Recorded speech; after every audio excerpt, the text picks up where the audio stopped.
You are listening to the Savage FINcast, episode 48, talking about Spawn, Malcolm, and Malcolm's Spawn.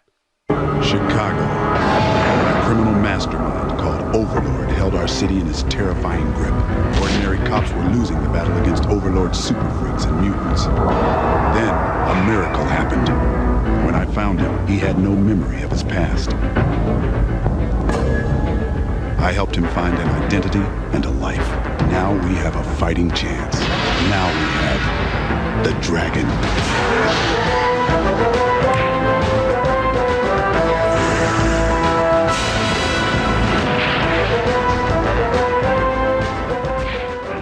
This is the Savage FINcast, the show that is a dog that scares itself with its own farts. I am Jim Purcell. I'm Craig Olson. I'm Raven Perez. And I'm Erik Larsen. In case you're come a complete surprise here. Once again, we are blessed with the presence of Erik Larsen, deity, God. That's right. I'm not going to argue that one. Last time we talked, it was I think last July, so it's been a while. We got a lot to catch up on. And Jim, isn't this sort of a special episode? Numerically, yes. This is technically our 50th episode. Oh, wow. Yeah, it's officially episode 48, but we had like our 0 test episode, and there is a interview that we called 1.5, and so altogether we have 50 official episodes. Oh, that's pretty good. Yeah, we've been going strong since 2011 now. Yeah. This will be our final episode, retiring, going out on top. Oh, no, I think we're going to keep doing this as long as we can. Excellent. Maybe long after you're gone, Erik. That was a pretty good issue, wasn't it? I know he's gone and hasn't done the book. He's old and sad now. Keep mine in the plastic to keep my tears off of it. But of course, we brought Erik on because, like Craig said, we've got a lot to talk about. I mean, ever since we last talked, you've got on Spawn with McFarlane. Malcolm has taken over as lead character in Savage Dragon. Well, actually, I guess he kind of did that before, but he graduated from high school and has sort of become. Yeah, a ton of stuff. Yeah, and of course, the reintroduction of Ant is imminent sometime this year, hopefully. Hopefully, yeah. So, a lot of stuff to talk about. It's going to be a big ass interview. It's going to be good. Let's start off talking about Spawn because we haven't talked to you since. You started. Yeah, when you kicked off on Spawn 5 issues ago, we always kept saying we really should have Erik on to talk about this. And then 5 issues later, we should probably have Erik on to talk about this. I can't believe it's been 5 issues already. It is crazy that it's been 5 issues. It's been like 5-6 months. Yeah, well, the weird thing is that, I mean, initially when I kind of was pitching to him about doing it, I was just supposed to be doing 1 issue. Oh. Which was the kickoff premiere one? Yeah, the very first one, whatever that one was. And then we had talked about me taking over as writing the book, and it was like, well, I was like, I'll start with, 263, get that whole Satan deal out of the way, and then I'll come on board. And then he was like, why don't you just do that? Why don't you just draw that thing? Oh, so you would have come in after. That was sort of that's more his story than my story, that one. I Gotcha. see. So it was, I mean, we would talk it through, then I draw it, and then he would come in and just fuck with it. So, I mean, in a lot of cases, he's moving panels around, he's rewriting a lot of dialogue, he's really going to town on it, and it's kind of like, well, it's kind of your deal here, and it's kind of your story that you wanted to tell. So, in a way, I kind of feel like, all right, well, sure, fine, do it that way.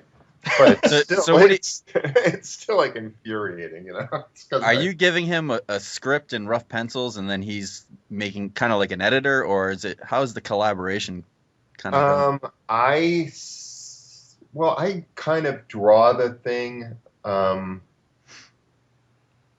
like issue 86 of Savage Dragon, where I just kind of did it outline wise. So I'm sitting there drawing it with a Pentel rolling writer. Mhm. And so what had happened, I did a fill-in issue some years back. I did issue 199, and I just penciled it and scanned it in and sent him JPEGs of that, and then he inked it on the Cintiq. Right. But the thing that sucked about that was that's what I ended up with was just pencils. So I had these penciled pages. It was never inked. It was never looked finished in any way. And so I kind of wanted let me just do it finish wise. I'll send him something that's inked, but it'll just be inked, with a marker or something. So it's not as labor intensive as inking Savage Dragon generally ends up being. And then, take it from there, and at least when I'm sending it to him. So sometimes he'll keep a bunch of the stuff that I put down on it and just add to it. And then sometimes he'll wipe it out entirely and do whatever the hell he wants to do. So it just kind of depends. It varies somewhat from page to page. Cool. It's a weird process. And then script-wise, I script it entirely, send it to him, and he just treats it as though it's liner notes. Mm-hmm. And he in many cases, there's a lot of what you read is just him. Gotcha. So, it's funny because when I was reading through the caption heavy, like Spawn's like really caption heavy. yeah, And it's kind of doesn't even read like stuff you would write. Like it kind of sounds different. yeah, it's pretty different. I'm curious to see how things go now that we're getting into the regular stuff, But Mhm. so we'll see. So you were saying it seemed like McFarlane kind of had the story, the Satan Saga War story kind of already kind of in his mind, and that was kind of his baby. And you're saying you were supposed to come in after this with the next issue that's going to come out. Is the story going to be more of your story on the next issue? Well, Or is it still... we'll see when we get there. I see it in print like everybody else. Okay, so you don't even know the changes until... I don't know the changes until it's too late for me to do anything about it. Yeah, That seems wild. Why do you guys do that? I don't see the inks. I don't see anything. It's just when I get my comps, I'm like, holy fuck, what do you do? I have an acquaintance who writes scripts for Hollywood, and that sort of thing sort of happens all the time with like stuff he sells. Yeah.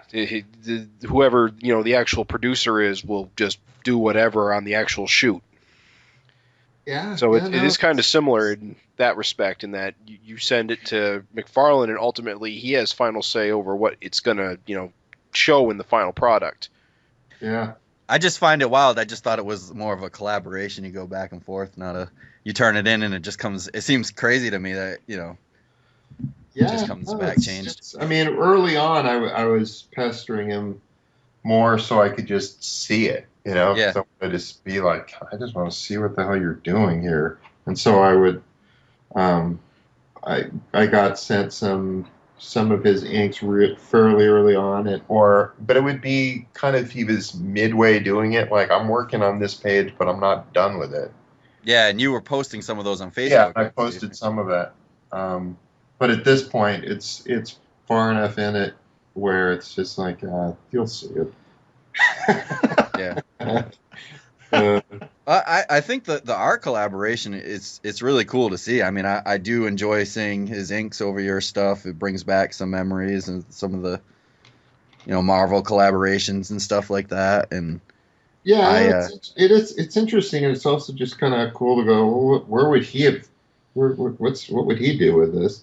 And I'm always curious what the hell it's going to look like when I'm sending it off. Like, is this going to Beast still be here? Yeah. or where's this going? And you can go in any number of directions with stuff. So it's interesting. The first issue, I think there was kind of a learning curve with that one, and it seemed kind of spotty. Like there'd be places where the inks were where the lines got really thick, and there's others where the lines got so skinny that you could barely see them. Yeah. So Yeah. I think just that first issue, he kind of got a pretty good idea of what was going to happen and how it was going to change. Yeah, I think it really shines when you get those double page spreads, and I imagine you're giving him more of a rougher version, and he's just kind of doodling his little ink lines all in there. I draw the double page spreads somewhat bigger than I do the single pages, so my line is, because I'm using the same pen on both, my line is a little thinner on that. So generally on the spreads, more of what I did ends up being in print. Right. Just luck of the draw or whatever, but that's how that works. Is he still finishing on a Cintiq? Yeah, it's all in a Cintiq. Okay. So all the original art is entirely my stuff. So it's a little different. And then the covers, I'm doing the same size as I do Savage Dragon covers, so those are all gigantic. all twice that. It's cool, and FCO's colors are they're great. I love his stuff. He's good. I mean, it's just the whole thing. It's interesting to see a different take on stuff, because at this point I've been working with Nico's long enough that I kind of have an idea of what to expect. And then when you're working with another colorist on something else, you don't really know what they're going to deliver. So it's just interesting to go, oh, okay. The one thing I noticed that he seems to do a lot is put like blood splatters over top of the line work. I'm not sure if that's like good or bad. Yeah, whatever. Do what you want, guys. How did you prepare for this? I mean, did you go, I don't know if you've been reading Spawn all along, or did you go back and read the past, 200 plus issues, or? Yeah, I don't have the back 200 plus issues. I've got the real early ones that Todd was drawing, and then I've got them up through Angel Medina when he was doing it. I'm kind of on the book and off the book. It just depends. I'm kind of an art guy. Yeah. So if the art I don't like, I just can't read them. Right. Yeah. So there's this period on there where he had somebody else doing the book, and he had some other writer doing the book, which Todd didn't even like, as it turns out. He backed way the hell off on it, where he was just like, just let this guy do what he does. See what this is all about. And he was with his toys, and then he's like, God, these guys haven't even read my book. Like they were doing something else entirely on it, and had contradicted a bunch of stuff, and it didn't make a whole hell of a lot of sense. So when Todd came back on it, he was just like, welcome. Didn't pay any attention to what they were doing on the book. And it was like, all right, well, that's one way of doing it. Okay, sure. And I think that run, if I believe it, that was like the one where the art was real photorealistic and real kind of stiff. Yeah, I gotta say, I was not a fan of it. I haven't read any of them, so I can't comment on the story. But I just as an art thing, I was just like, this isn't what I'm into. Right. And then it seemed like he swung, like right before your kind of run on it, he kind of swung the other way, and the artist before you was more of like seemed like a Ryan Otley style almost. It was real kind of. It wasn't that to me. The last 50 issues from 200 to 250, I wasn't a fan of that stuff either. So again, it was a situation where I'm like, I'm not really that into this. Yeah. And then also he had somebody else be Spawn during that time. Right. That was with Portatio, right? That was before that. All right. Wilson did it like around 180, I think. Because I know when I came on and did that fill-in on 199, that Wills was off the book Yep. by that Yep. point. That was So- new Spawn that you drew in 199. Jim Downing, I think. Yeah, the Jim Downing Spawn. It's I know. I call him White Spawn, yeah, as well you should. blonde and everything. Yeah, the whole was during the white period. So This whole arc has been just fucking insanely kick ass. I mean, just the action, the visuals. I mean, it's just been like, I don't know. It's felt like 5 issues of a fight scene. It has been. It's been fun to work on, and just doing the demon stuff. It's fun just visually to draw that sort of thing, and story wise, what I was afraid of going into it was it's just going to be these 2 guys slugging it out for 5 issues in a row. That's way too much of the same thing over and over and over again. So just as a guy sitting there plotting it out, I just like, all right, it's got to be switch this thing up constantly. It's got to be this over here and then this over here and then cut back to this and over here, just so it doesn't seem like 2 dudes in a room doing the same thing over and over and over again. And then bringing in God, that was me kind of going, hey, let's do it this way. So there's a fair amount of back and forth in terms of what was going to go on in the book and story wise where things were heading with that. It's a definitely weird collaboration. And too much. I would have liked to have had there be more stuff where he had written stuff down, and less we're going to mention this on the phone, and then you're going to go and forget it completely. That's sort of the. It's like I need a paper trail, man, because email. You want something in here specific, and then you're not putting it down on paper, and you're expecting me to remember it. And I got a lot of other stuff that I'm trying to keep track of. That's one thing I do professionally all the time. I never talk over the phone. It's always anything that you want done, put it in email so you can point back to it. Yeah. Oh yeah. Yeah, and especially when you can get the other guy and just go, look, you said this on this day. Right. It's like, I just, yeah, that's right. I'm probably a liar. Tell you what though, 262 I think really tied it up pretty well. We were talking about this yesterday, and my personal feeling, I thought it went on a little long with the battle and everything. I enjoyed it. I really enjoyed the artwork, but I was a little hesitant of how it was going to end, and there was a lot that happened in the last issue that I thought you guys pulled it off. I thought it was cool. Awesome. Yeah, it was really. There was definitely concerns going into all this. How is this going to work? How are we going to pull it off? And there's stuff Todd and I talking back and forth on it, and I'm sitting there going, look, man, this has got to be a definitive ending to this, because what we don't want, because Todd was going, we've been doing hell stuff forever. Yeah. I want to just have there not be a bunch of hell stuff after this, and not have them be tied in with hell constantly. I want to move to the next chapter of this guy. Right. And I was like, look, man, you can't leave, because initially he was like wanting to just leave Wanda in hell. And I'm like, there's no fucking way that the readers are going to be going, okay, when's he going back to hell to get Wanda out again?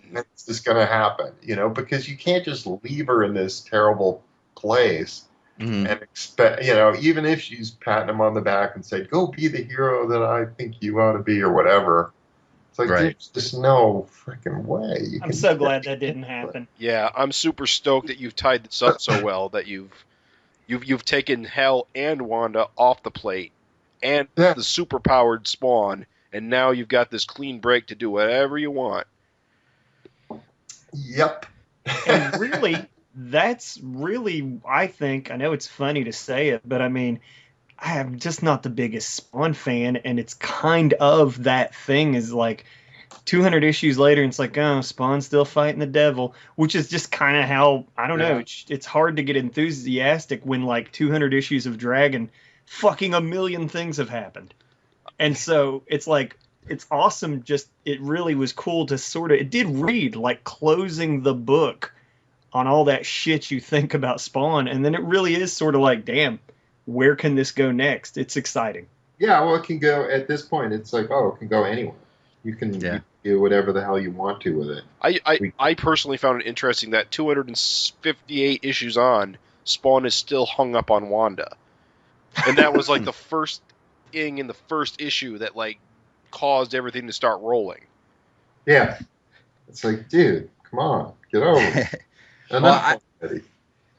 I just remember, yesterday we were talking about this and how excited we are for this new direction. I think I'm echoing everyone else here. Like, I kind of picked up Spawn here and there. It depend on, I think, like you said, Eric, who was on the art and if a certain issue grabbed me. And really, there hasn't been an issue that grabbed me. I picked it up when I was a young kid in the 90s, and then I think I picked up your issue. I picked up Portacio's issues because I wanted to see what he was going to do, and then it didn't last more than 5 or 10 issues on each, and I'm just super excited to see his new direction. It looks like you're bringing back his old costume. It kind of echoes back to the past, but yet has got this whole different thing going on. I wanted to get rid of that big fucking... You got rid of the boot. You're the national hero, Eric. The boot was just like, damn, man, is this guy in a skiing accident or something? What the hell? Everyone hated the boot. I've never met anyone who's like, hey man, that boot kicks ass. Yeah, the cool boot that he's got. Can't believe you're getting rid of the boot. It's so awesome. Doesn't it have like ties to like Angelina and like whoever Angela, whatever she's called? Yeah, I don't know. I think it's just a stylistic thing, and it's just at one point it's like, oh, I know characters getting new costumes is a big deal, so let's do that. And it's just, dude, you already played that one. Is the mouth going away? The mouth is gone. Sword's gone too. The mouth is gone. The tongue is gone. And it seems like, so I don't know if you want to let this out or anything, but it looks like he's got a little kind of piece of chain, and that's what he's going to hold on to change into his suit or something. Is that? Well, I mean, it's essentially he kept a bit of the costume, so he's still got he'll still have a costume basically. Gotcha. But the shortest chain attack of all time. No, but I mean, it's not like, does he need to hold on to that little bit to change, like kind of like Green Lantern's ring or something like that, or? I mean, it can change into whatever. So yeah. So I mean, when he comes out of hell, he's wearing ripped underpants. So at least he was when I drew it. Well, we'll see. Be a big surprise. The pouches better remain. I want pouches. So that guy can do whatever he wants. And I guess that's the thing of it, though. I mean, it is McFarlane's creation, so I mean, it's just very different kind of collaboration than I'm used to. Yeah. Is it in terms of Marvel and stuff? When I was working there, it would be, we're hiring you because we want you to be writing this thing. Whereas working with Todd, it's like, yeah, it's still gonna be me doing the final say on this, and I'm gonna make some changes.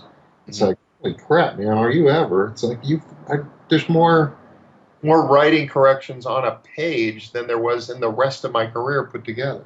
It's like, that's crazy. I wonder if this is how he handles all of his artists previously. Well, I think that's probably why there hasn't been writers that have stayed on for a long time, because invariably they go, why am I here? Why don't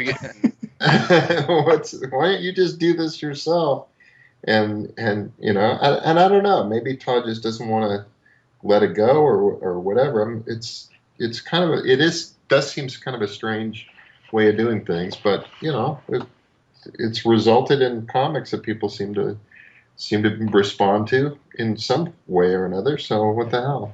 How have you found, if you have, feedback from kind of the typical Spawn fan? I mean, as us, we're Dragon fans. We like your stuff. We're gonna like it. I pretty much think we're gonna, it's a given. But how are the Spawn fans? All I know is that sales are on the upswing.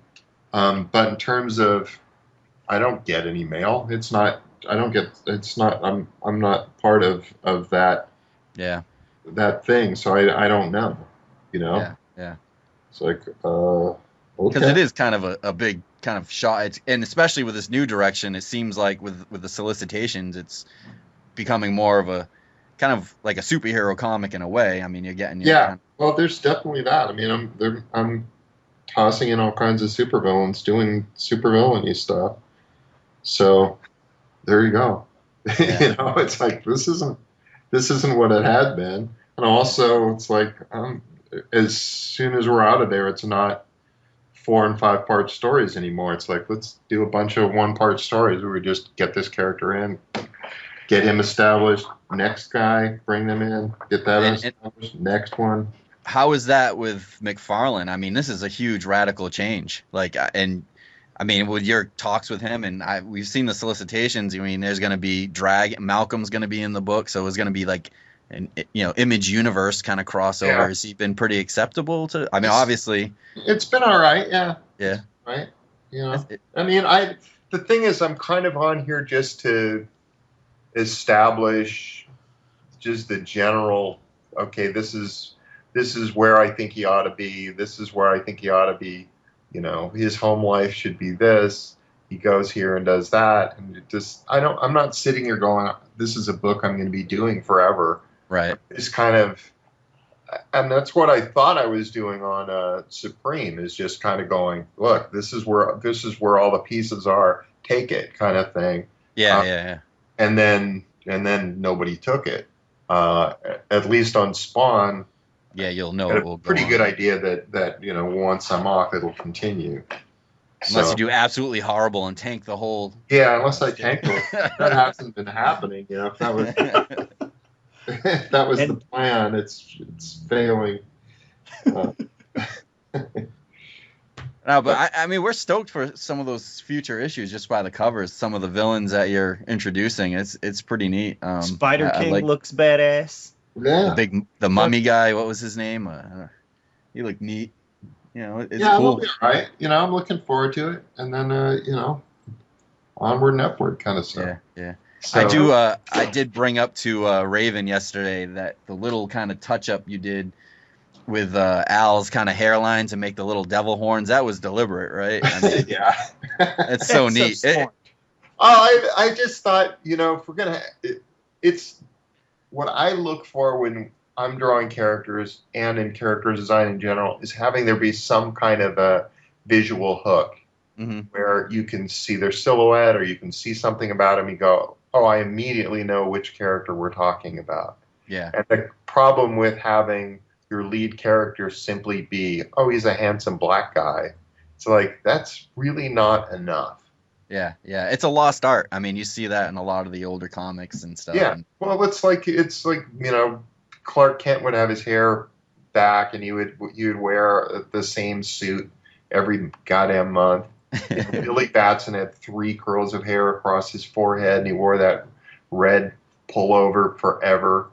Yeah. I mean, a lot of those characters would have common colors even, where it's just like I'm constantly wearing a blue suit with my yellow sweater vest. And Sandman with his green shirt. Yeah. And you just would immediately go, oh, okay, I know who that is. That character's got that distinctive haircut. If his shadow's falling on the wall, he has a distinctive shape of him. I mean, Spawn doesn't have that other than when he's in costume. He does, but I mean, it's true. I mean, you gotta try and do that. Yeah. I mean, it's true though. There's a lot of those. It's just a lost art. I mean, guys like Reed Richards with the little gray on the side, or Norman Osborn and stuff. You don't see characters that distinct anymore. Yeah. Well, I mean, you can fall into that thing of just having everybody have the Steve Rogers comb over, where they just look the same. You know, there was this scene at one point where you had Steve Rogers and Hawkeye and some other blonde guy. We're all just hanging out, talking with one another, and it's like, man, Who's who? it's not enough here to really differentiate these three dudes. You know, I think Henry Pym was the other one. It's like, Yeah. geez, you're three clean-shaven, handsome blonde guys with giant square jaws all hanging out together. It's just not a good idea. Like Hitler's dream. Yeah. The Al Cool. Simmons devil horns were a nice touch. I thought I was reading too much into it, and Craig was like, "No, that was intentional." I was like, "Damn, it's good. Good stuff. Smart." Hopefully it stays. Yeah, we'll see what happens, you know, because it can go anywhere when you get the next guy too, you know. 'Cause Yeah. you can just decide, well, my version of this guy is like this, and it's like, well, whatever, you know. But I keep trying to have these conversations with people where you go, you know, even if you're not drawing in my style, I don't expect you to draw in my style. It should at least seem like we're both trying to draw the same dude. Yeah. You know? Nobody's sitting there going, well, what? My Barack Obama's fat. Well, what's wrong with that? It's my style. It's like, no, you know, you can't have a huge muscular Barack Obama or a huge fat Barack Obama. We're drawing the same dude here. Well, that happens all the time with Dragon when people draw him 8 Oh, feet yeah, tall. yeah. It's like, yeah, it's like now that Dragon doesn't have his powers, he finally looks like the way other people have been drawing him. It's so true, though. So I think we've well, you know, one thing with Spawn, I mean, how far should we expect you to go on that? You know, do you think you're going to be going further than what you've solicited, or less than that? I don't expect that it'll be a huge long run. You know, I kind of came into it going, you know, give me a year on it and see how long I can stand it, kind of thing. But I'm sitting there, you know, planning for what's after it. And if things are going swimmingly on it, we'll keep going a while longer. And if, you know, it's a huge pain in the ass, then it's like, all right, we don't have to do this forever. That's so cool. It's just going to depend on the way it rolls out. But in the meantime, that's not keeping me from making ant plans and stuff like that. Yeah. And you have like what, at least 5 more issues solicited or covers kind of Spawn that I've seen. Yeah. At this point, I've drawn covers up through 266, I think. Wow. So, and 262 is the new issue. So, yeah, there's a few. And so you're right now you're cranking out 2 full comics a month. That's pretty intense. Yeah. Yes. I mean, it is at the same time, you know, the Spawn stuff, because it's being drawn standard comic book size and not twice up. Mm-hmm. And because I'm doing it with that open style, it just goes somewhat faster.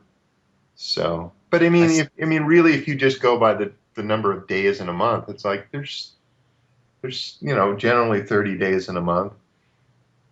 Yeah. That just means in 10 of those days, if you're working every goddamn day, you know, 10 of those days you have to do 2 pages a day.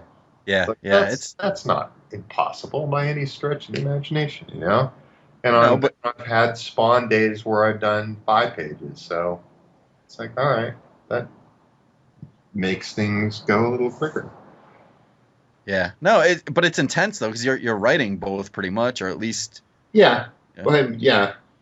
So you've got to come up with your story too in that time, and I mean, it just seems like it's, you know, in days of old, I know Jack Kirby was pumping them out, but these days, you know, you're lucky if you get somebody to write and draw and get 6 issues a year. So it's you know, hats off to you. It's pretty amazing. Yeah, I saw somebody who was like, I don't know of anyone else matching your productivity. And I tried to think when I saw that, and I was like, No, who the hell else? Like, I really can't think of anyone. Or am I just not thinking hard enough? I don't know. I know. I don't know. Maybe I'm not. I'm not seeing everything, so I don't know. I know Yeah. Mark Bagley's capable of going pretty quickly. Yeah. Just as a pencil guy, but he's, I mean, it's just a different situation because I'm making stuff too and I'm scripting it. So. But it is pretty wild to think, back in the 60s or 70s, you had that seemed like more the norm, for some of those guys that could do that, and now it's like you're the only one left. That was the job, man. Yeah. It's weird, but and there's a lot more distractions now, and there's a lot more stuff that people are going. Well, part of my job is being on Twitter and responding to people and doing this and that. And it's like, well, that's an awful lot of time. But there's also things now, you would think maybe people could pump them out faster. You got email, you can, email a page and digitally ink it and not wait for mail, and you know, it's crazy. It's pretty crazy. I think it's Who says Twitter's part of my job? That's a load of horse shit. I'm sorry. You could do that from your phone on the toilet. That's come on. Come on. Yeah.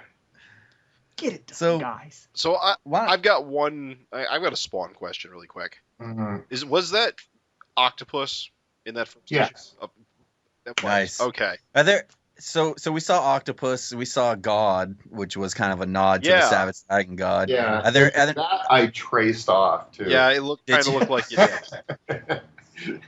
Because you wanted to look as much like the original as possible. Yeah. Because that was the whole point. Yeah. And that's I was neat. stoked to see God. Yeah. Was there any stuff? There was not. I can't recall there being anything else where I stuck anything in. I mean, John Day was in the first issue. He was just one of the dudes, but it's like that just seemed weird to have a guy with glasses and a suit hanging out in subsequent issues. So it's like, all right, I'll just have it. He was probably like a lawyer in hell, Todd Pye was sticking Peter David in there. It's like, oh, I was actually supposed to do that. I actually, after I saw the Octopus character, I think I looked at every single demon and tried to be like, is that this guy that died in Savage Dragon? Is that this guy? But no. Did you make up Lust and Greed and those dudes, or were those previous Spawn characters? There was somebody. Hellion. There was Hellion. There's a couple that were Todd. Hellion is mine. I think Lust was previous because she said something about getting her hand taken off. Yeah, that one was in the very previous run, and she had some big dopey dude that was her friend or minion or whatever the hell he was. So he was shoved in there. I don't have the issue in front of me, or I'd go this guy. But I think mostly that was me using guys that had been in there. I mean, Hellion was really the only one that was really like, okay, this is completely me. Yeah. Too bad we were confused that he was Satan for a while there. Oh, I think that was a Fountainhead moment, though, Jim. I don't. It was. I went back and read it today. It read pretty clear. Mm. Yeah, I haven't read the new issue yet, so I'm not sure what goes on. So, shall we move on to Savage Dragon? Because we had a lot to talk about. This is a big deal. Yeah, I wanted to real quick just go over. So we last talked with Erik about 204 back last summer. So I just want to go real quick, a sentence about each kind of arc since then, just because it's pretty amazing. So from issue 205 to 206, we had Malcolm's prom and his high school graduation. From 207 to 208 is one of the coolest arcs in the book. It was the Angel, Dragon, and Glum kind of revisitation with lots of death. Angel dies, Rex dies, Glum is captured. We find out that Angel Murphy's mom, Jennifer, is alive. 209 and 210, Malcolm and Maxine get hitched and they go on a honeymoon, and Tierra's killed by the birth of Dragon's baby. And then 211 and 212, Dragon joins the force, and Maxine goes into labor, and he's going to have a kid. And the thing I was telling the guys before we recorded is more happens in 1 year of Savage Dragon than in 50 years of a Marvel comic. I mean, look at Spider-Man, you know. I mean, how long did it take him to get through high school, college? His girlfriend died, and he got married. That was like in 50 years, and that just happened in like 7 issues of Dragon right there. It's pretty amazing. But what a year. Right, it's crazy as shit when you think about it. Yeah. There is that. Yeah, I mean, a lot of it was I got to get this done before whatever, and just lining it all up. I mean, Malcolm and Maxine had sort of been committed early on when he was still in high school. He was, I think, probably a sophomore in high school. She was giving him my parents said you'd never marry me, and he's like, I'll totally marry you, sort of thing. So it's like, all right, well, that's as close as we got to a proposal. Mm-hmm. And it just seemed like, you know, it's kind of inevitable anyway to go with this. So, yeah, what the hell? Yeah. Tell you, 207 and 208 is some of the best Savage Dragon comics. That's got to be the most craziest superhero sex scene ever. Do you ever just draw this and just kind of like hide it while you draw? I know you do draw in coffee shops. Do you ever just kind of? It does feel awkward at times. You just have to be strategic about it. Okay, where am I working on this particular page? And jeez, all right, keep screwing on a pile of corpses. This one from the kids, kind of thing. Me and Jim were saying it was like we wondered, you know, the whole what like was there some gullible sap who before that page flip was like, wow, somebody's really taking a pounding. Yes, they are. Some gullible like fool. Because as soon as I read it, my mind's in the gutter. As soon as I read it, I was like, oh. Like instantly knew. All right. Well. The pile of corpses still shocked the shit out of me, but everything else, I was like, oh shit, this is happening. I knew, but at the same time, I was completely shocked and surprised. Oh yeah. I had to look both ways before I flipped the page. Okay, who's in the room? Does your wife ever walk by and just be like, "What the hell are you doing?" Not a lot. No, she doesn't really pay that much attention, which is kind of cool, you know. I mean, I used to have relatives who kind of paid attention to what I was doing over here, and it's like, I like it a lot better when you don't. Yeah. Kind of feel like I can just do whatever the hell. Yeah, I got it. I had a coworker. I had that issue at work. And I wasn't even thinking. It was just laying out. And he takes his lunch break and he's flipping through it. So this is the first he's ever seen. And he's like, looks at me and he's like, my God. I was like, it's a good book. You should read it. It was his first exposure to anything. He was like, what are you reading? I was like, Yeah, it's not usually. Alien midget sex. Yeah. Yeah. It was awesome, though. It was so cool. Well, thanks, man.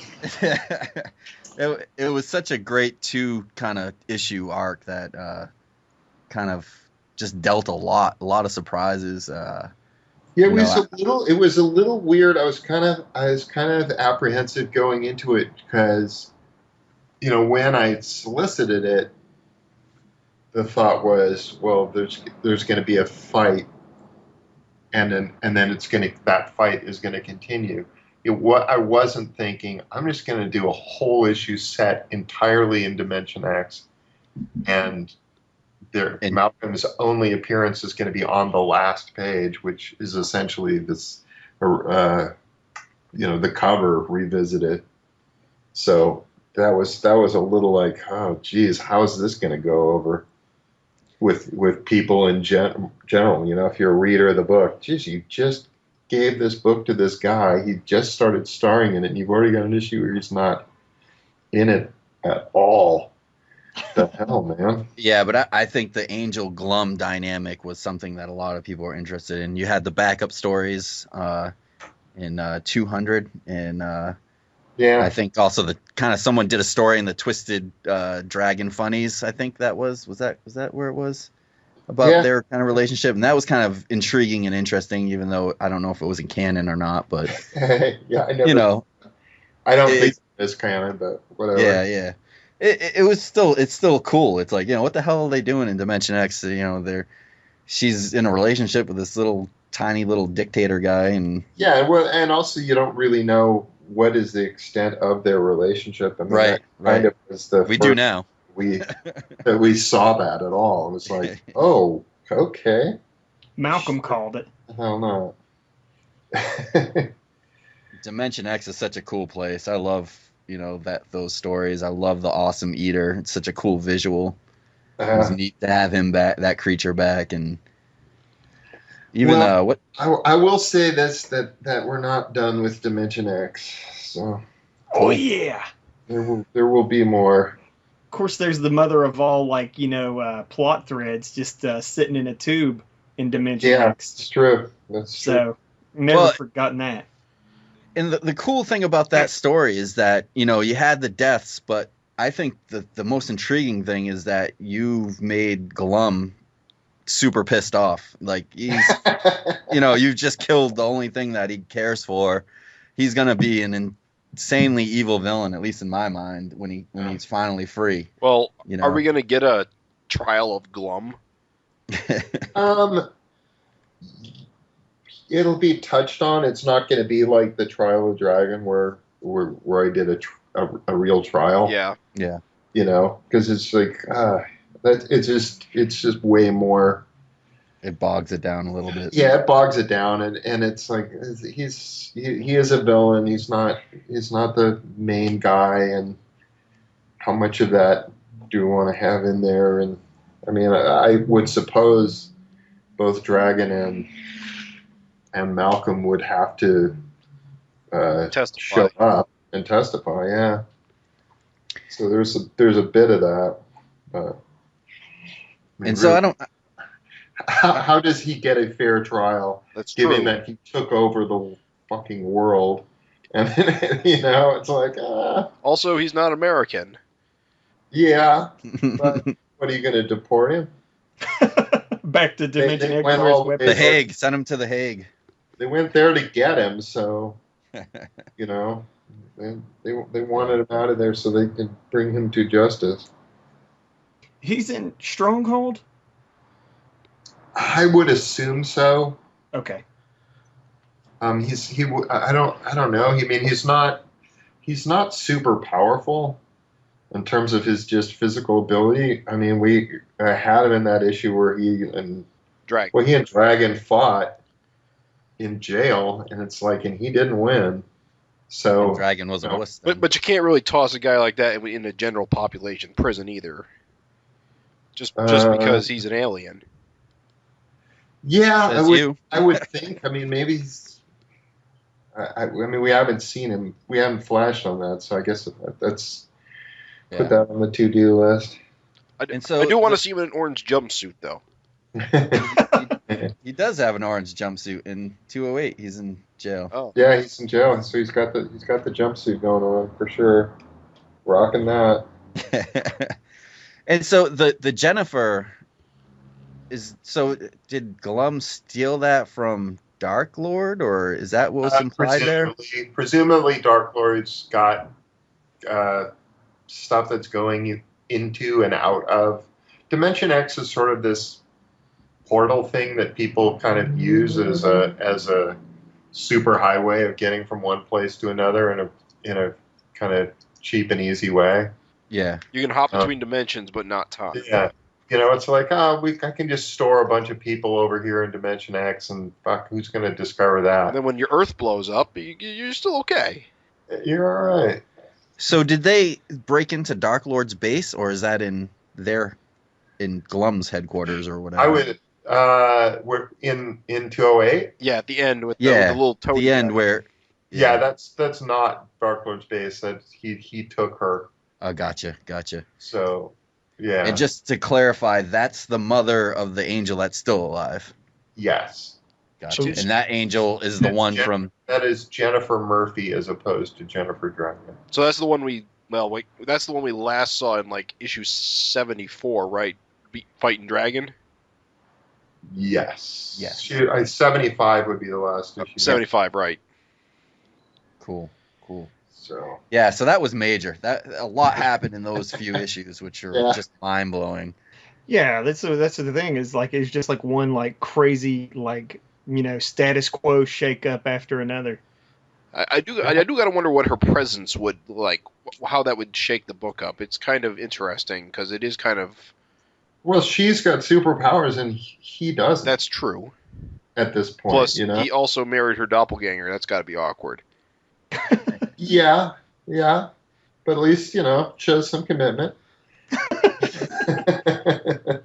I'm with your twin This is- sister, baby. This is how desperate I was. And after all that, we got the kind of the settle down issue, the marriage issue, which I think this is like your third wedding issue in Savage Dragon. But they're always neat to see the cast interactions. Yeah. Well, that too was like, I don't know that I've done a full wedding that was like a real full wedding, like For the here's whole all issue. the stuff that happens in a wedding. I mean, there's certainly more to it than that, and more words are actually said. There's vows are longer and more complex and all that sort of stuff. Fewer fight Yeah. scenes.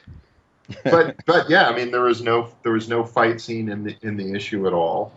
That's true. Is that Yeah, Just there was like this is just a straight up wedding and the intrigues of being at a wedding, kept waiting for the other shoe to drop on the Maxine's parents, like hiring like the Dragon Slayers out of storage. They is didn't even talk. Yeah, Is I mean, this- part of it is like they're still normal people, Yeah. It's like would normal people be hiring somebody, some fucking superpowered hitman? It's like no, Probably not.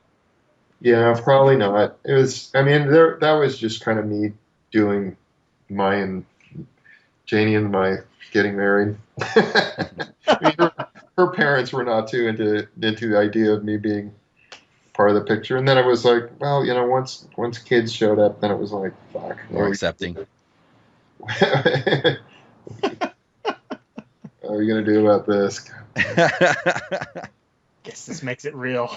Yeah. It's like, He does what? He draws cartoons for a living? thought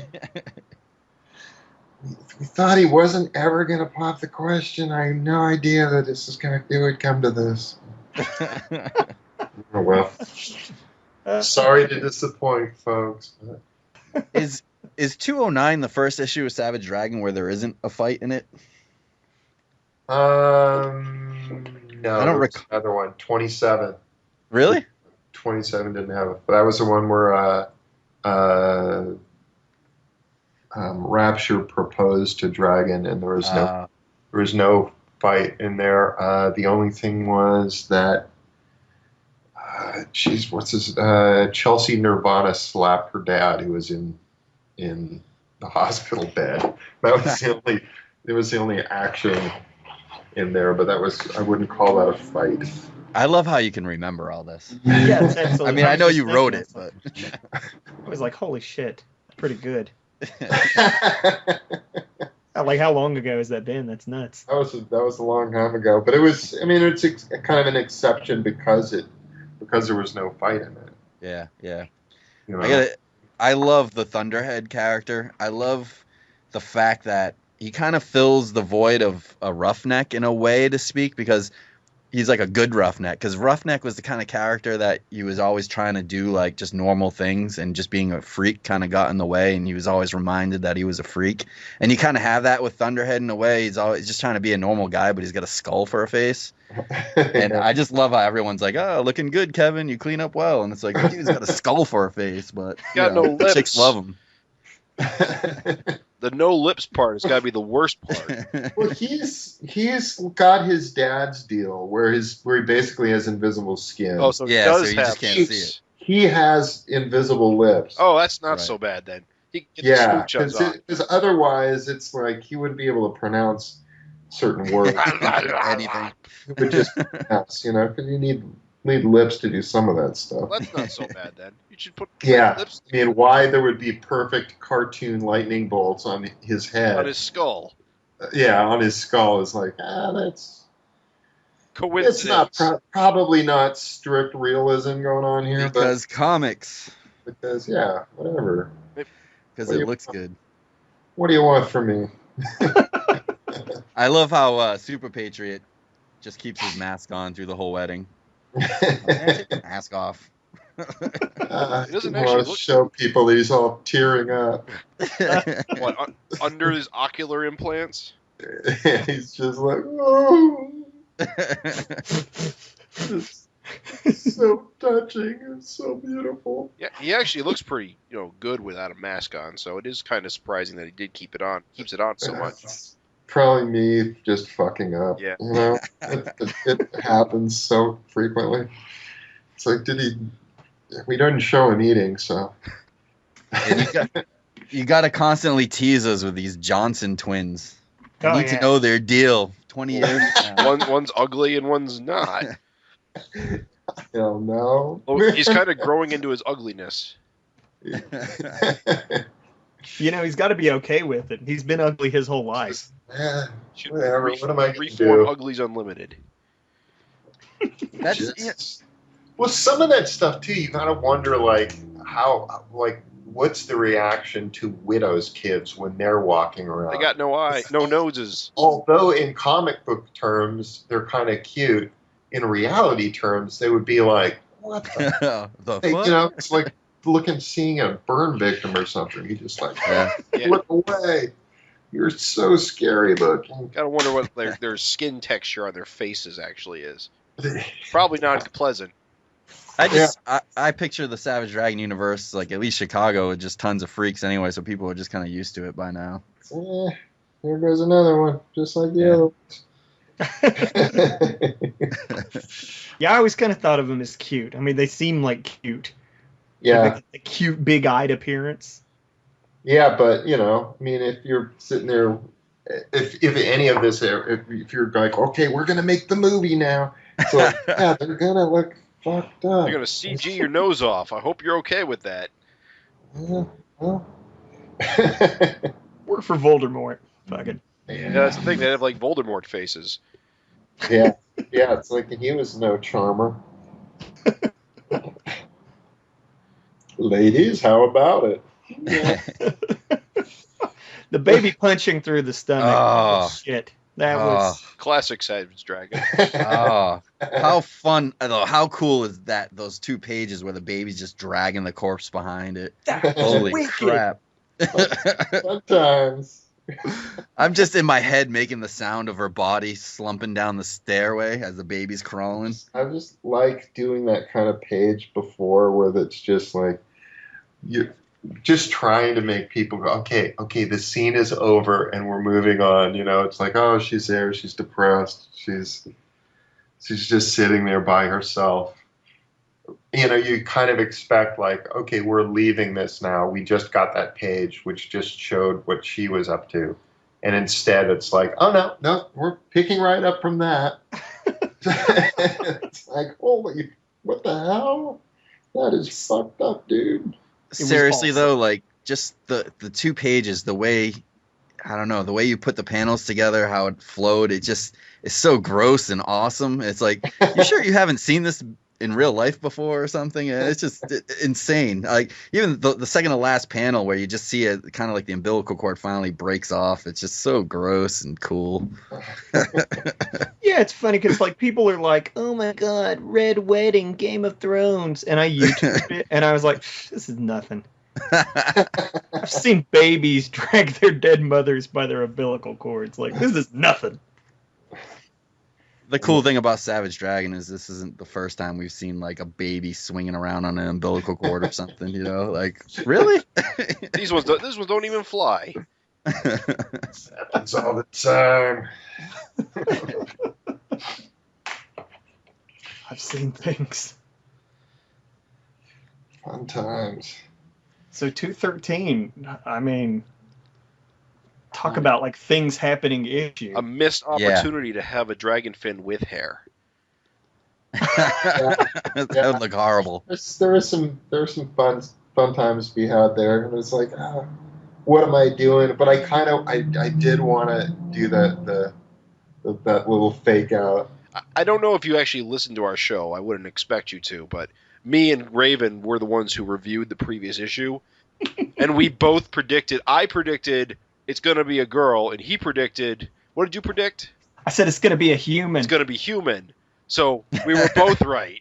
And it was funny because like the things I said were like damn near like what Angel. I was like, oh my god, what if Maxine's a slut? And it was one of the Chinese boyfriends, and it was like. when we got the issue, I was like, Jim, we were both right. Well, what about before that when we were looking at the free comic book day issue, and then we were comparing it to 211, and we were looking at the color of the babies changed? Like you changed the color of the two babies from like just the kind of the brighter green to like one bright and one kind of like the olive green, and we were like, that's got to be, one's got to be. Tiaras and one's got to be angels. But then I'm looking at the other babies in that picture, and they're all different colors. Yeah. It was like, that's something I should have done when I had that room full of them. Is I really should have made it like crystal clear that no, they can be any number of colors because they're working on them. They're making sure that. We've got all the different kinds of people that were there, and we're using, frozen this and frozen that, and just trying to. I mean, they're trying to put their race back together. Yeah, they're not sitting there going, let's make this like hillbillies. Yeah, you got to have a lot of genetic. They got to have a variety of the different things that are there, because they need to be able to be breeding with each other. Presumably later on, otherwise that'll really be the end of it all. But, so have their eyes real close together. Yeah, they'll be all dead. They all look like Mark Johnson. Peter, I guess it is, right? Peter Johnson. They're all albino. Eyes on the same side of their head. Should have thought this through. So you're like Paul Dragon back in the day. I know you had him have a lot of kids, and so it seems like not actually this. Yeah, he did, right? He had 3. Oh, was it 3? I felt like you talked about. Well, more Angel was his kid too. Okay. She was human. 4. Fuck, I don't remember. Yeah. There was a bunch, but the thing was that at that point, too, is that that's Dragon then was William Johnson. Yeah. So his kids didn't have fins. Gotcha. None of his kids. They all just looked human. So Angel was, the same as anybody else. And those kids, I don't know if they were Mark and Peter. I forget. Do you kind of wish that you had Dragon have more kids? I mean, he kind of did in a way. He had a lot. He had Malcolm. He had Krull. He had, if you want to count the Johnson twins, kind of in a way. Yeah. And Barry, which is kind of his alternate version. But yeah, I'm good. good. It's at this point, it's like time to pass the torch and have them together, and we can always treat this fucking room full of kids as though some of them are his if we wanted to. Right. Even though they don't have powers and abilities far beyond those of mortal man, kind of thing. Does what am I trying to say? Barry does though, but that's because his mom was super powerful. Barry does, but his dad is the other Dark Dragon.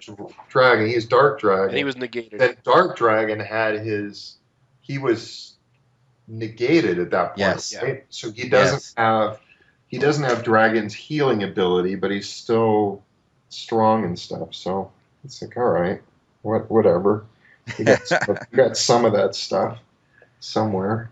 And then, so Malcolm's kids are still the chosen one, but I'm assuming we'll find out how he had a girl or something will come up. That's just weird. You just think it's so diluted at this point where he's half dragon, and then by the time it gets to the next one, it's like you're just a quarter dragon at this point.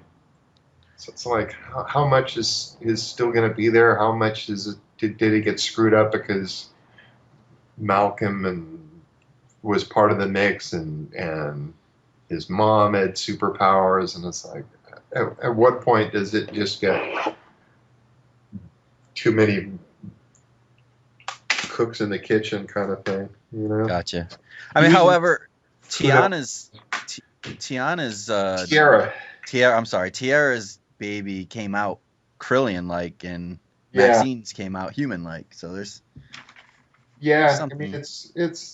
I mean, and then Angels is, and they just, that was just kind of a weird one too. I mean, it's all they just recovered it as a zygote or something. It's like, I gotta ask about that. So did it go through the incinerator, or did it somehow escape before that point? Because that's a pretty robust baby. That is a damn robust baby. That's undisclosed as to what went on there. Okay. But certainly somebody behind the scenes in that process was like, we can do something with this. There is an unanswered there is an unanswered question about why Fountainhead had both of these kids. So I guess that's to be revealed at a later date. I would have, yeah. It's tied in with Dart somehow because now they've got the kids. Yeah. Well, now Dart's just like, I gotta get some of this stuff because, I mean, this is the future right here.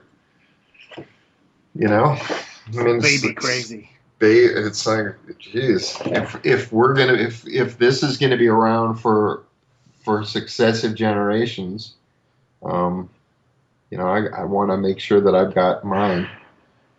Well, and then she's betting little Barry there, so yeah, what's going on there? How old is Barry? Oh, he's fucking not old at all. It's pretty much Michael Jackson situation right there. Wow. Me and Jim checked the wiki. Pretty sure he's like 9 or something. Holy crap! Yeah, he'd be like 9. Yeah, I'm pretty sure. We'll just assume that his mother's side accelerates his aging. But the thing is, right now, where the book is, the book's about a year behind where it should be time-wise, just because of fucking everything that's gone on. Yeah, I mean, it's not quite a year behind, but I mean, Malcolm would have graduated a year ago in the spring, but then he gets married and he's got kids, and it's like, I mean, the foursome was like around Christmas of 2015. Or no, 2014, right? I think so. I don't know. It's been we established that it was Christmas time. He's throwing the disc into the fireplace. Right. It's like, so unless Maxine got pregnant way later than the rest of them, which maybe she did, it's still kind of pushing everything up. I mean, she is a full pregnancy is 9 months. Yeah. That's September of last year. So it's like, shit. So that means she's got to get graduate from high school, get married, and go through the police academy and start tossing out kids. Like, this real time thing's not working out real well right now. That's okay. I mean, you should just go at whatever paces the story requires, and just kind of jump ahead when you can. There's going to be a little catching up, but it's like I don't know that there's a whole lot of fun to be had when the children are absolute infants. True. So have them kidnapped. So it's like if I do a jump there where it's like, okay, they're going to be if I decide whatever, they're going to be at the facility for the first 8 months or something. And it's like, well, I can cover that 8 months in one issue. And then, she's taking them home at the end of it. And it's like, oh, the kids are finally coming home, blah, blah, blah, blah, blah. And it's like, all right. Have you named them yet? No, that's true. None of them are named yet. You should have a writers contest. Nah, that's not going to happen.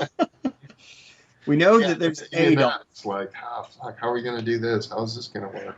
But it is pretty. I do like how Maxine and Malcolm, they're young and they kind of are showing how naive they are by taking on these 3 superpowered babies where one just broke someone's finger like 2 seconds before, and it's like, yeah, and it's like this broke somebody's finger and this one clawed out her mother. Yeah, a while back. It's like this kid's not gotten less strong since then, and it's crawling at that age. That's not right. It's true. Having 2 normal kids, it's like a nightmare. Just taking care of 2 kids. Never mind 3 superpowered infants. Yeah, no, it's like when you have 2 kids, there's just you're fucked because it's it's like one kid. It's like you can hand them back and forth. Yeah. And once you have 2, it's like, oh man, we're outnumbered. We can't go to the bathroom now. Yeah, yeah. So you gotta watch 2 kids while I'm in the bathroom, okay? And it's like, oh, that's one thing if it's Malcolm, but if it's Maxine by herself and Malcolm's off kicking doubleheader's ass, it's like, wow, how is this gonna work? You gotta have somebody come over and help watch the kids while you're off pounding the piss out of somebody. You know what this means, though? You need to have a baby's day out issue. You already kind of did that with Mighty Man. It's like Mighty Man. It's like, how are we going to make this happen? And then ends up, we got to come up with some way of keeping this kid from turning into an adult, at least for a little while. I like Maxine's padded suit for the rape prevention class. What else can she do at that point? It's like, oh, well. Mighty Man, the baby or the kid that's Mighty Man, I forget her name off the top of my head. She'll be old enough. She'll be a teenager eventually, and she could be strong enough to watch the kids. There you go. Yeah, but at this point, Betty Bradford is... she's like 4, right? Yeah, she's pretty... Well, I would have to look back at the issue number and do some math, but... I don't know that we put a birth date on her. We probably should, just so I can keep track of it. Damn yeah. I mean, I can remember some of this stuff, and it's like it's easy with Malcolm and Angel, just because I just set them around my own children's birthdays. So yeah. It's like, okay, we can kind of do that.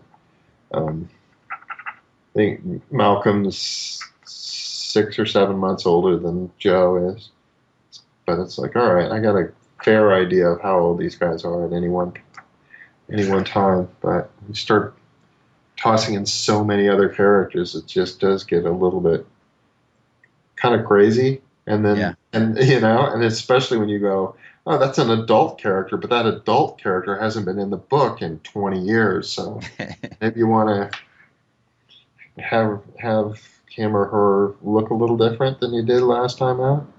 Yeah. It's like, oh, man.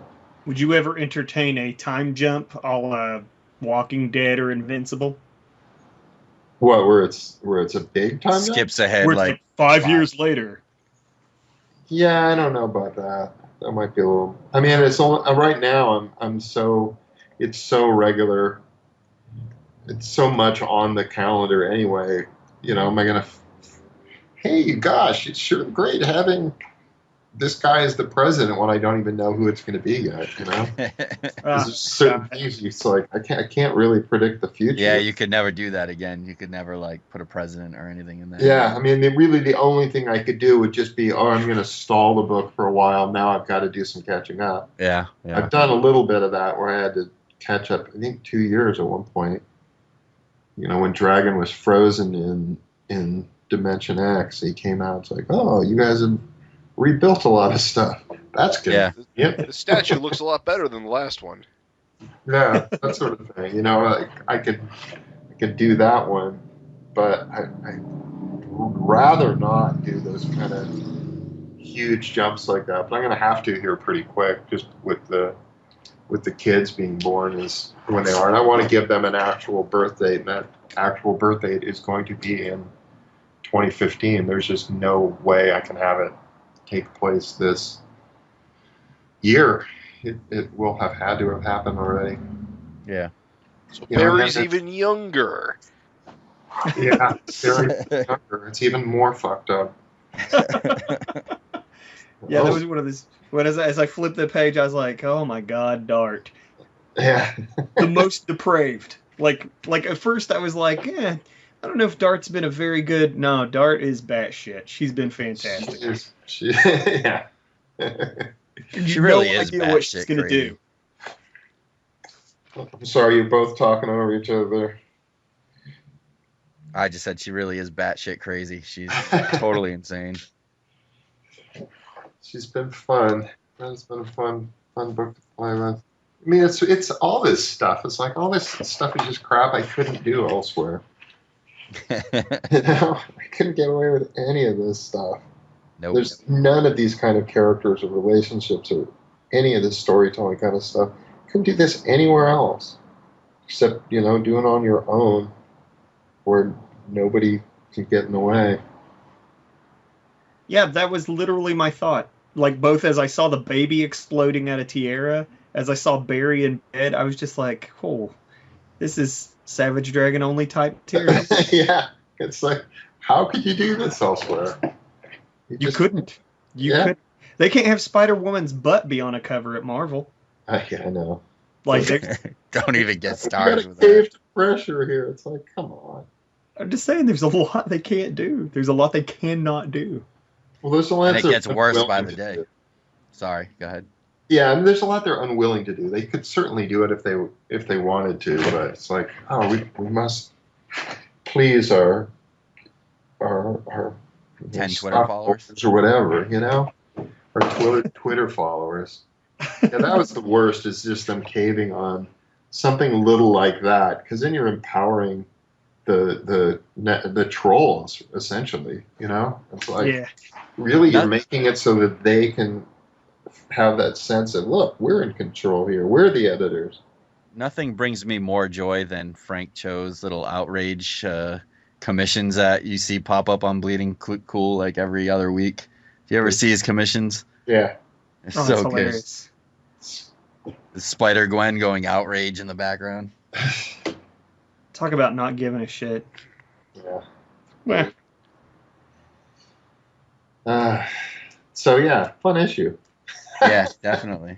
yeah, that was actually just a little keynote. I mean, like Craig was saying, all this stuff has happened. Really, this issue was just a fantastic issue. I was like, holy shit! Like Gavin and Adam were like, that was a good issue. Crazy shit happened. Tantrum for a page. No baby in the gut. Yeah, just let's just do whatever the hell. Yeah, it's been definitely a fun time, just to be able to do this stuff and to be able to finally pay off stuff that has been kicking around for a while is just nice to be able to do that. Yeah, it's just a lot. And this past year, though, just so much crazy stuff. I mean, it's just you've been on fire with this issue. I've been, this past year, just I mean, I always enjoy the hell out of the book, but it's like one thing after another. It's just not. It's relentless. It's insane. You know, the deaths, the things happening. I was a little nervous with Malcolm taking over the role and just going back to kind of like a high school thing, Yeah. but it's like, yeah, that's not going to last. You know, that's the thing. It's set in real time, and suddenly it's like, well, high school's over, and so quick. You know, you're barely aware that it's like I was sitting there going, yeah, this kind of sucks because I only got so many issues out of high school. I really didn't get that much out of it that I wanted to be able to get out of it. But Yeah. it's like, here's the reality. He's got to graduate here. So, you know, moving on. yeah, definitely. And it's not like the same old recycled thing, you know. We've gone through a lot with Dragon. You've got 200 issues of Dragon or whatever, and it's like, where else can you go? And now it's like all this baby stuff going on, and it's just like I still have no idea where you're going with any of this, and it's awesome. And even too, just the way like Malcolm reacts to situations, like it just feels like a different character. And like even like the way he's like, no, I'm gonna go with Maxine. This is my baby. And I was like, I don't really think wasn't Dragon like, nah, you gotta have a blood test. Like I'm just saying, it's completely different. Dragon would have been way more skeptical. Yeah. Well, I mean, when she got pregnant, it was like, are you sure it's mine? Yep. You know, and it's like, dude, you never say that to anybody. Right. Just get that good guy vibe off Malcolm, you know? It's just like, it's funny that like people are like, oh, he's a cop just like his dad, he looks just like his dad. I'm like, if you read this book, he is so damn different from his dad. It's crazy. It's weird. Yeah. No, and whenever his dad's in a scene, he just kind of takes over. It's like, Yeah. You know, his personality is so powerful and so different than Malcolm's that when he's on screen, it's like, oh man, that guy's a real different guy from what his dad's been. Does Dragon's personality pull a lot from your personality? Yeah, absolutely. That's what I see. And so is it hard to kind of develop a main character like Malcolm, whereas you're so used to, like, you're almost writing Dragon like you would kind of talk or say something? And Yeah. I mean, any one of them, you just do something for a while, and they find their own voice. Yeah. It's not a huge, long, drawn out process. I mean, the real kind of surprise one for me was Maxine. Once she started opening her mouth and talking, it was like, oh fuck, she's awesome. Yeah. It's like, well, how come this book can't just be her? So yeah, I was like, because I wasn't sure where I was going with her initially when I had her be his girlfriend. It was like, okay, you know, we tried out Tiara. Tiara didn't quite go the way that maybe I thought it should go or could go or whatever. I wasn't quite feeling it with her. And then as soon as Maxine was in there, it was like, why even try for somebody else? You know, this one's clearly working on every level. So, you know, it's like I couldn't even find a good girlfriend for Dragon after his 20 years. And with her, she just, you know, it was like immediately worked. And it was like, all right, never mind. Right. I'm not going to play the will they or won't they thing with these guys, because it just seems like it works too well. Yeah, their personalities are fantastic. Where it's like so different from his dad, where like Maxine is almost dominant and he's just like meek, like in their relationship. I mean, yeah, it's like, all right, fine, cool. Yeah, it's like where Dragon was a womanizer. Malcolm's, even though they've had threesomes and stuff, he's more of a one-woman man. You know, it was more of Maxine pushing the threesomes and stuff. He would have been content with just her. Yeah, let's just do those. Yeah, no, it's been fun. It's been cool. So can we talk a little bit about the future and talk about Ant and some of what's going on in that realm there? Yeah, but I don't know a huge amount at this point because I'm really just, it's like I plotted out the first issue. I haven't really drawn a lot of it. I haven't really drawn her enough to feel comfortable drawing her at this point. It's like I'm still kind of finding how I'm gonna render her skin and how when she's in ant form. Well, I have a question about that. Was the Devil Lady from the last issue, was she like an experiment in like coloring? Kind of, yeah. Okay. Yeah, a little bit, yeah. But I stumbled across this statue that I liked the way it looks, and so I've now been sending that out to whoever's coloring Ant, going, look, I want it to look like she's made out of poured red plastic, and it's just shiny latex. Yeah, kind of thing. So for the listeners who aren't too familiar with Ant, you bought the character from Mario Gully back in like 2012. Yeah, that was a little while ago. Are you keeping the origin, or are you changing and just using the design? An origin ever super nailed down? Okay. He was kind of playing the whole the thing where how Dragon didn't remember anything and all that kind of crap. Yeah. It's kind of playing that amnesia thing too, where like her mind has been wiped, and then it's this and it's that, and it's like over the course of the 11 issues that he worked on, there were 5 or 6 different writers involved. And it was such a clusterfuck where you just like, well, what counts and what doesn't count and what matters and what doesn't matter. It just seems like you're all over the map with this, and you can't really decide what you're going to do. At one point, her costume, she was putting it on with an aerosol can. Oh, it's like really? I mean, I'm not going to use that. that seems cumbersome. Yeah, and it's just some of it was kind of awkward, and I don't think Mario was super happy with how it was going. I know that he wasn't really. I don't think he was ever really comfortable writing, and so he was always trying to pull in other people to write it. But then he wasn't finding anybody who did it the way he wanted it done. So it was kind of a mess. So taking it over. I'm kind of just going through and going, okay, well, this part worked and this part didn't. Ignore this, accent this. I don't want to say anything that happened in the book didn't happen, but I'm not necessarily confirming it issue by issue. Wasn't like the original incarnation like a little girl's dream?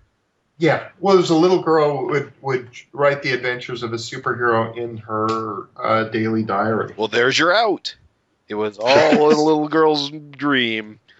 Yeah, well, it's because in some of the issues, like he had Arachnid show up in issue 2 of his Image book. Oh, I remember that. Yeah. Dragon showed up, as did Angel Spawn, and Mr. right? Bum. Were part of that issue, and Spawn was in an issue, and so it's like if I have her meet Spawn again, do they know each other? And it's like how are you going to deal with this? How are you going to deal with this other? And it's like some questions I gotta kind of answer for myself before I, deal with this stuff. What are her powers? She's essentially Spider-Man kind of riff. Yeah. She's, she doesn't have the web shooters, but she crawls up walls and stuff like that. Her costume is essentially the kind of like the Venom costume, where it's it crawls all over and whatever. Yeah. It's sort of a living thing. It's actually will be in her blood, and so it can seep out of her through her pores and over her body as a sort of a protective Coating or whatever. So it unlike Venom, where the costume has to change into clothes or something that it's always there. Her costume kind of sucks into her body and then comes out again. So it's like sweat or something. It can kind of come through her skin. It seems like you're going to be kind of introducing your version starting in Spawn 265. Yeah, Looks like it'll be Spawn first, and then Dragon immediately thereafter, and then the 2 books cross over, and she's part of that when the 2 books cross over, and then shortly thereafter, I hope to launch her in her own book, but we'll see how things are going with everything. Gotcha.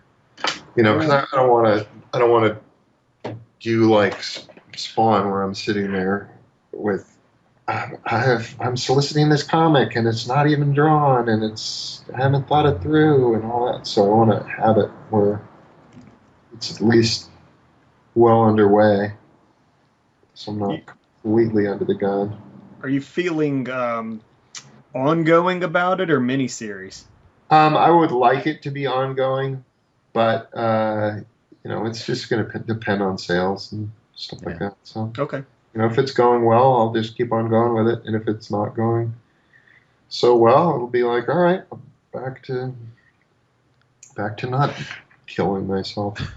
Are you going to be covering? I mean, I know you haven't drawn anything, but in your mind or whatever, are you doing everything like Dragon? Yeah. Although I expect style-wise it to be more like what I'm delivering to Todd. Okay. So it'll be, like Dragon 86 or whatever. There's a recent issue of Dragon not that long ago, 161, where he fights Daredevil. I actually did that the same style as 86, but I include blacks as a color.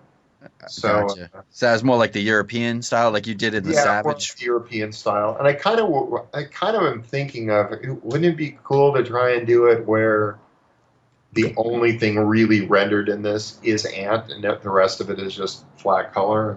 Interesting. I don't know. I'll experiment some to make sure that works before I commit to it, but I kind of like that idea. That's cool. Yeah, I could sort of see that. That sounds really cool. I know Dragon is a character that you are always wanting to be the one doing everything on the book. And, of course, that's the way I think every reader would rather have it, too. But is Ant a character where you could only ever see yourself doing it? Like, would you ever, write it and put another person on it? I mean, again, it would have to be, how are the sales doing on this? Sure. Right. Because at this point, it's easy to get me because, I'm fine. I don't need to get a page rate. I'm fine working back end, and those numbers will work out fine for me. Whether or not somebody else is going to go, I'll take that leap of faith and hope the hell it all works out. It's like that's something to put on somebody, but we'll see how it goes. Cool. Sure. Jim, do you want to, or Raven, go through some of? We had a couple of questions from listeners. If you had a few more minutes, Eric, I don't know how you're doing. I'm kind of running out of time, but let's try and do this as quick as we can. Sure. First, real quick, I'm sure this one's fairly short. Matt Hickman asks, "What's on your pull list?" I don't have a pull list. Okay. Easy enough. What I do is I go to the store and I just grab whatever looks cool to me and take it home and have my way with it. It's really I get Hellboy every time it comes out. If Chris Baccello is doing a book, I buy that. If Humberto Ramos does something, I'll buy that. so I kind of will follow various artists on various things. And it's like, oh, this looks awesome. I will totally be picking this up at this time. And if there's nothing looks good to me, then I walk out empty-handed. I get all the Image stuff because I own the goddamn company and I better. Yeah. So there's a lot of stuff that's in the Image stuff that's like, oh, I'm looking forward to this, and this.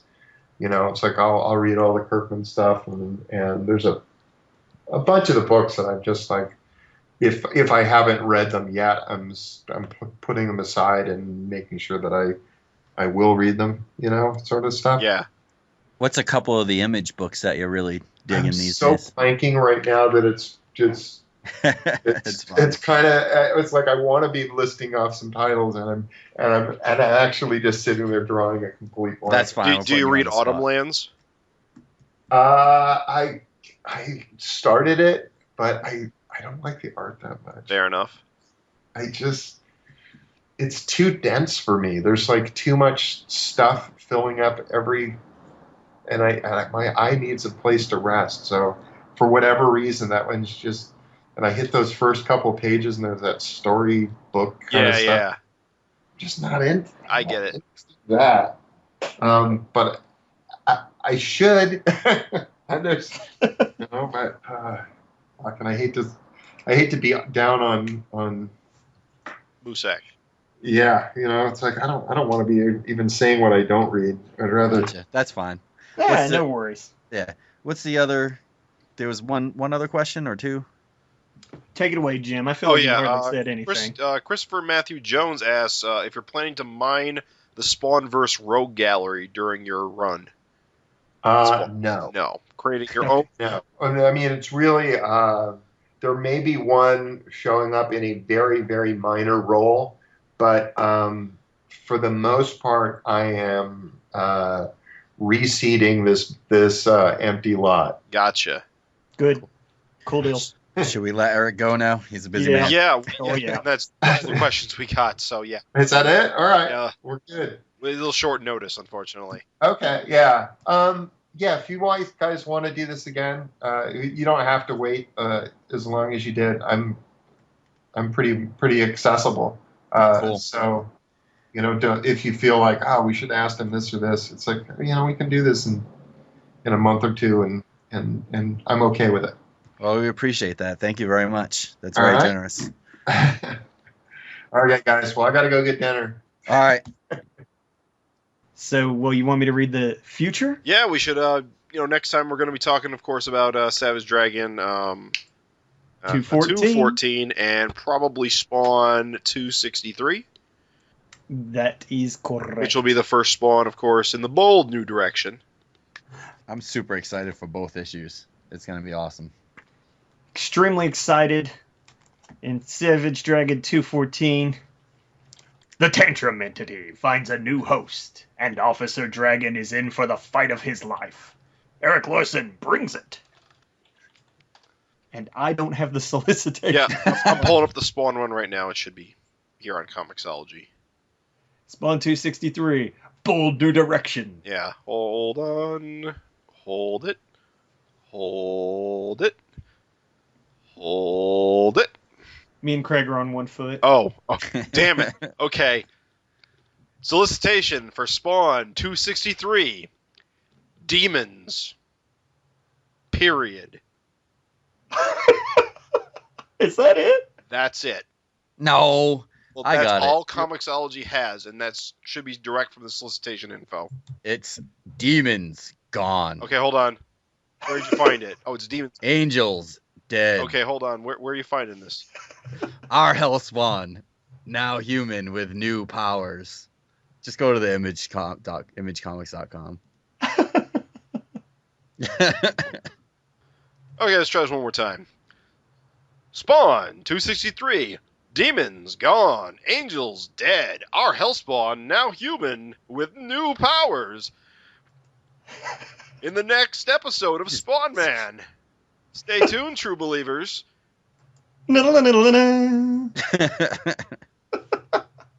Well, they're both exciting. I'm super excited. I'm jazzed. Super jazzed. Can't wait for babies. Can't wait for superpowered babies. Spawn in cities. Yay. I love that cover to 263. This Sorry. man, this monster pose.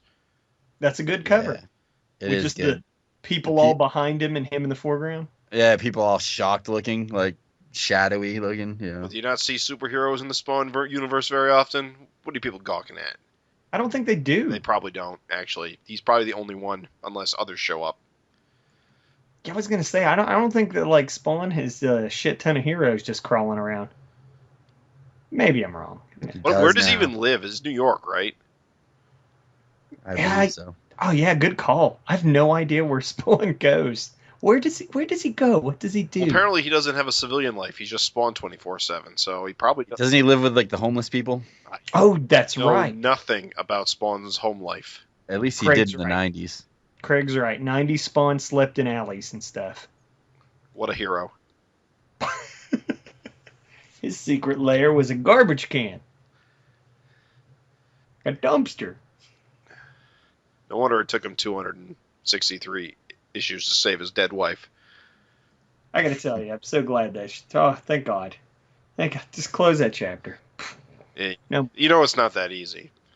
Oh, it's got to be. Please, just let it be over. Issue 300 is just around the corner. You want to keep that momentum? No more hell stuff. We're done. How can you not have hell when your character is the Hell Spawn? You know that shit ain't permanent. You know someone can pull that sword at any time. I hope you're wrong. You might be right. All right. Well, thanks for tuning in for this episode. Of course, like we said, it's been a great how many ever years? Like 5 years. Good God, what the fuck we doing with our lives? Talking about comic books. It's a waste. It's a waste. Will never amount to anything. They said once. I distinctly remember thinking to myself, I was like, how in the hell are they going to make a show just dedicated to one thing? And now I think everybody said that. Here we are, 50 episodes later. It's just bananas. And 6 listeners later. Thanks, you guys. Thanks, listener. Both of you. You know what? I wouldn't care if we had one listener, as long as it gives us a chance to chit chat with Eric and other creators, Savage Dragon creators. It's been fun, even if we're just doing it for ourselves. It's all been worth it. Yeah, it's fun. I have fun. Damn it, talking about the things you enjoy is fun. Oh yeah. Thanks, guys. Thanks, guys. I'm not saying thanks.